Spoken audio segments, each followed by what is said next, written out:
I was thinking about my Uncle Charlie and how it was so easy for him to go to Bankstown Police Station and to lie to them about the fact that he hasn't seen me in 15 years and he's had no interaction with me, rather. And he used that as one of his several misleading comments or lies or statements to the police that led to an application for an AVO, an apprehended violence order.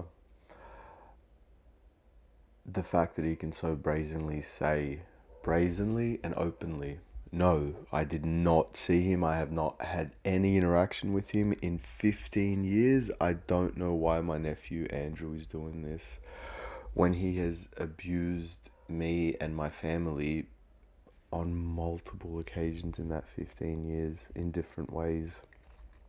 Stress, pressure, but also just witnessing the type of person that he is, I found was very confronting, and I was concerned.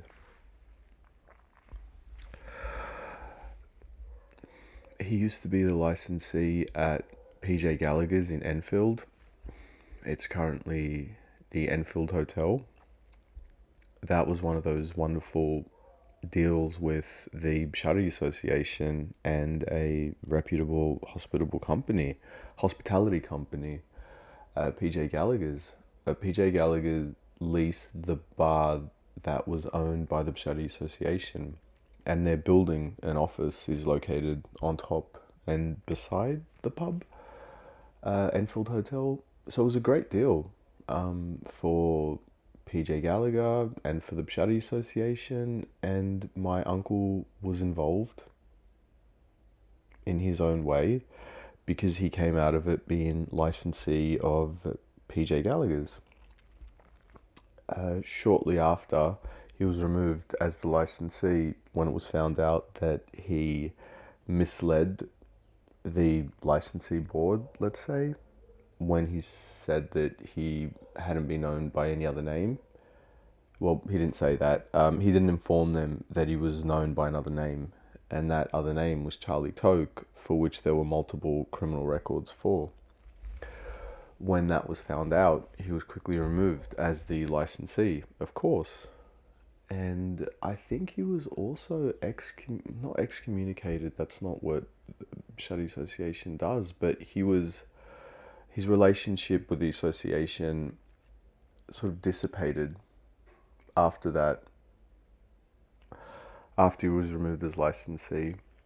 I think for PJ Gallagher's, Patrick Gallagher, the owner, because Charlie would have known him personally. I know him, my dad does as well, through their relationship with his son-in-law, Joseph Rami, Joseph Rahman. Yeah. But that whole affair is just something of the past. The PJ Gallagher's isn't there anymore. They've renovated multiple times since then. This was less than 15 years ago. And the reason why I'm talking about it is because I was a bartender with Charlie Toke, my uncle. He was a licensee and bartender, and he caused multiple fights. And I had to protect him. I had to say it was someone else's fault or my fault, but I was always directed to not, get Charlie in trouble because he's my uncle and he wants to protect his name, let's say. One affair was really bad and really egregious where he started a big fight, and I think it was shortly after that he was removed as licensee because there was just a lot of arguments and fights and discrepancies and issues with Charlie as being the licensee, as being involved in the renovation, just because he is a seedy, dishonest character who is violent, temperamental, which makes sense when you realize that he's an epileptic that shares a lot of the same symptoms as someone suffering from bipolar disorder.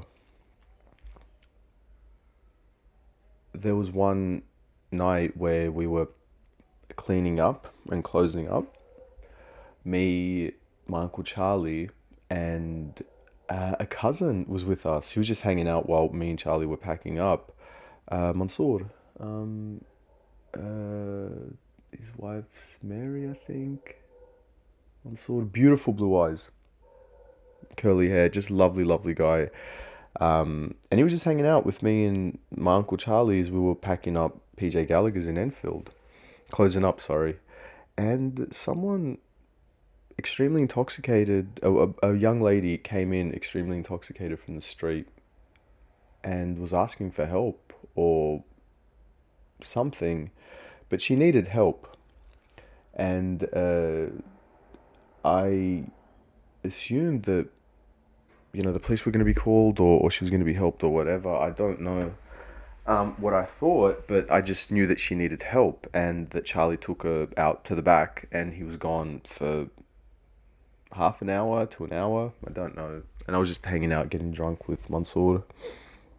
Um, yeah, Mansoor. Yeah, just the name in and of itself is confusing because you won't be able to differentiate. Mary's husband, I think her name's Mary. My dad's first cousin, Mansoor. Beautiful blue eyes, piercing, gorgeous, lovely, loves pot. That guy.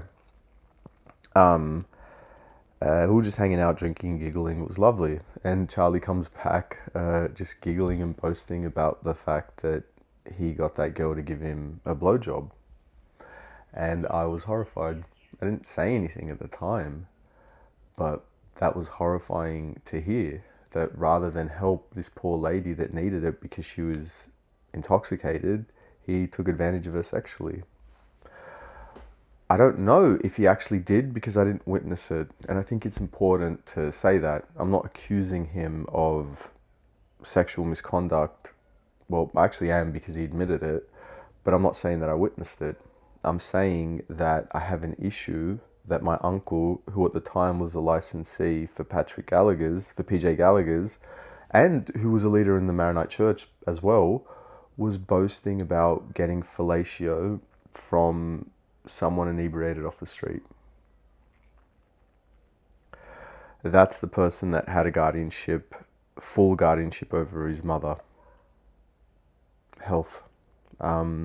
Full guardianship, access to finances for the elderly man that used to live in his father's shed. He took his pension and he didn't give him tobacco in his dying years. And he took one out. He had guardianship over his brother's health and finances until last year, but he still has authority over his health. He can still make decisions, and he's the emergency contact if Tony goes to hospital. That's the man that boasts about taking advantage of inebriated women. Me and Mansoor were saying that we thought it was heroin. It wasn't alcohol. That she was inebriated because it was something, quite a strong sedative or depressant. Let's just say. I'd know because I witnessed that a lot growing up. My dad would doze a lot and be sleepy a lot, He was a regular heroin user, intravenous heroin. I believe it was as recent as maybe 8 years ago that I found a spoon and a needle in his bedside drawer in his father's house in Maryland's. I also own a home with him as well, which is really unfortunate because we purchased the property together 2 years ago, and I thought all that stuff was behind him. And then I realized last year that nothing was ever behind them. They never changed. That's why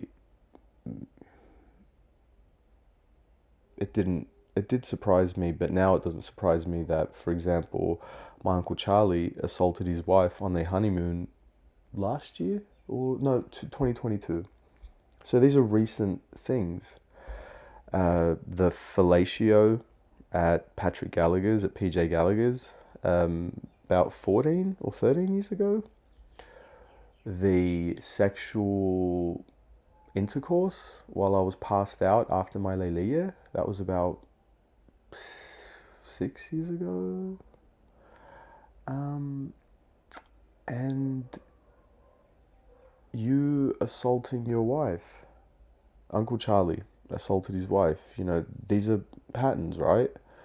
In 2022. And then when he came back from Lebanon after getting divorced from his wife, he assaulted his brother twice. That's on record. Once breaking his finger at his factory in Revesby, a home upholstery factory. My Uncle Charlie's company's name is Home Upholstery. It's in Revesby. Please stay away. I've worked with him in his factory when I was growing up. He is slow to work. He's expensive. He's hard to deal with. And he is a wife-bashing predator. So don't give your money to a wife-bashing predator.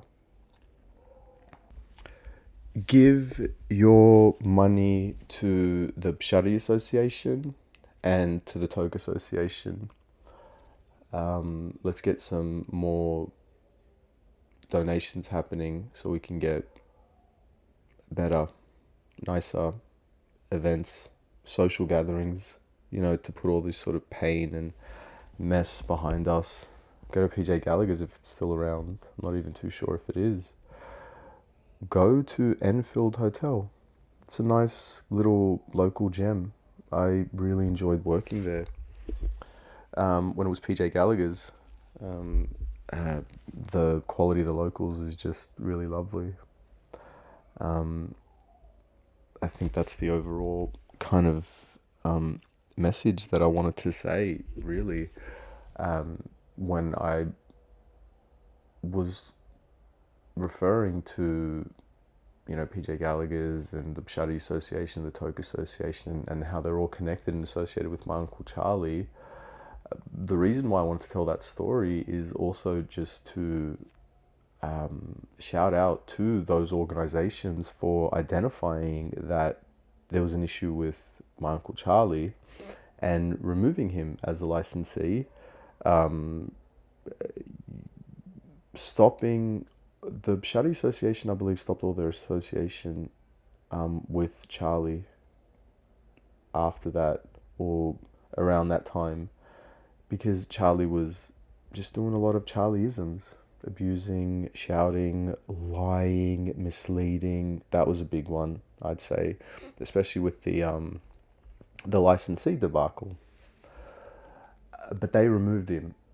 So he's no longer licensee, he no longer worked at that pub, and the Pshari Association didn't want any association with him anymore. And as far as I can tell, all the leaders in the Toke Association understand the kind of monster that Charlie is and doesn't have any association with him. So these are three organizations that refuse to have any association with Uncle Charlie, but is a leader at St. Charbel's church in Punchbowl. And they give him work and he profits off them, even though at this point they know how bad he is and how much of a harm he is to the community. And I don't think it's their fault. I think that Charlie's just very, very good at lying and manipulating people. And I'm not even too sure if saying that he's good at it is correct. I think that he thinks that what he's doing is right because he's delusional, because he's an epileptic. So I really do want to commend the Pshari Association and the Toke Association and PJ Gallagher and the licensing board for doing something about Charlie.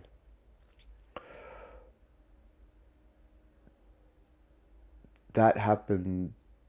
So my uncle was embarrassed in that way several times in his life.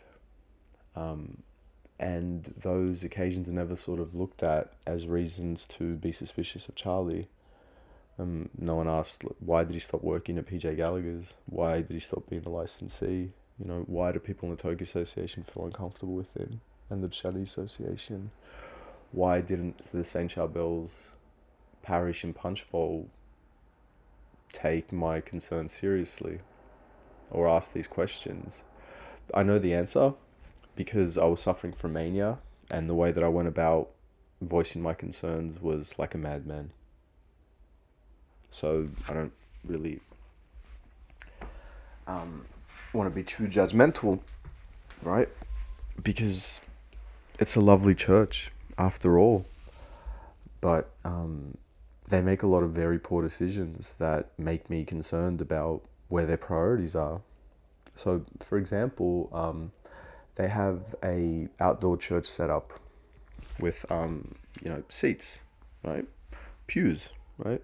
It's an overflow seating area. And what I find uncomfortable about that overflow seating area is they have two vending machines there right next to where people are sitting to pray, to be closer to God, right next to a vending machine. Would Saint Charbel want that?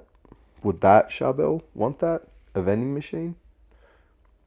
Right next to where people are sitting and praying? Why is there a vending machine there? Are you that eager to profit? Are you that eager to profit off my Uncle Charlie? St. Charbel's Parish Punchbowl? Why is there a vending machine where people pray and sit down? It's not outside the church. You've created a church outside, right? Right next to the church. Right next door. Right there. There's seats right beside where there's a vending machine for candles. And I understand there's a vending machine for candles, so you can make money off candles. It's lovely. Perhaps put it a few meters back. Not so close. Don't be so deliberate with your greed. Be a little bit more subtle about it. I don't know if my Uncle Charlie's home upholstery company logo is still inside the church. It would not surprise me if it still is, because that's how little concern they have for what I'm saying or about abusers. Actually, I think that's very important. I was so surprised how little they were concerned about someone shouting about abuse, because I think it is very common in the community, and I think this isn't the first time that someone's tried to sort of cry out for help to St. Charbel's Parish Punchbowl, and their answer was, well, non-existent. Apathy, which is a sin, I think. I'm pretty sure having a vending machine in a church is a sin as well. Or maybe not a sin, but it's bad practice, I'd say. Yeah, it really is. It's quite glaring when you think about it, because federal ministers and important people come to the church. So why would we want to make them think that we're, a cheap franchise? Why would we hire people to do work in our church that we know are horrible people, are bad people, that are so bad that people don't go to that parish anymore? People do not go to St. Charbel's Parish Punchbowl because they know that Charlie is involved in the church. They're that uncomfortable with him.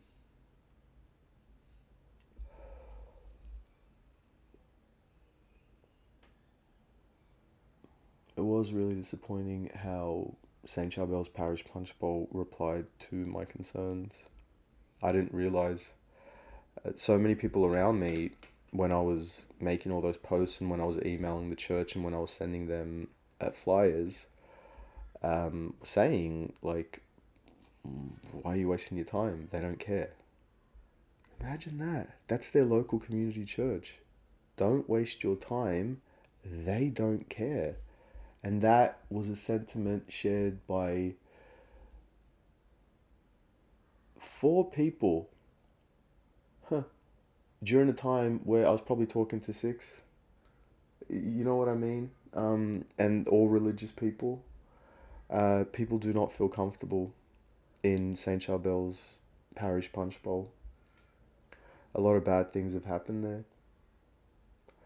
And I think the fact that I was calling out for their help, and they re and they showed little regard for that, shows how where their priorities are at, what they care about, which I think is just like every Lebanese, which is what we have been taught in the Lebanese Maronite community in Sydney. Image. It's all about image. Andrew, don't spoil our image. Don't you want those federal ministers to keep coming to our church? Look how cool we look. Shh, Andrew. We gotta look good. Don't worry about doing good. We have to look good. Someone vandalized the church several years ago, and I always assumed it was, someone of another faith angry at our faith.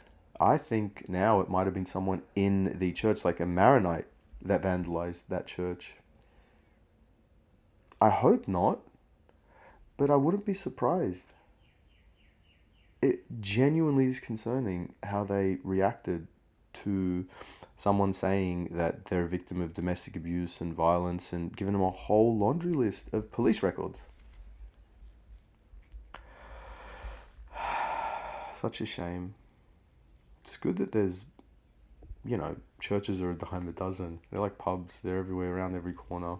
Across the road, there's another church from St. Charbels, Parish Punchbowl. Go there. St. John Vianney. It's a beautiful, underloved church in Greenacre.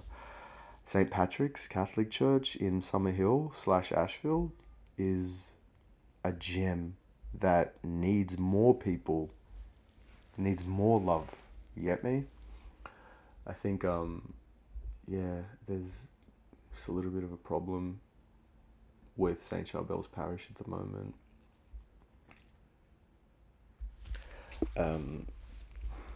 And I think that's all that I have to say about that. Big ups to the Toke Association. Thumbs up for the Toke Association. Thumbs up for the Pshadi Association. Thumbs up for PJ Gallagher's. Thumbs down for St. Charbel's Parish Punchbowl. Alright? Love you. Bye.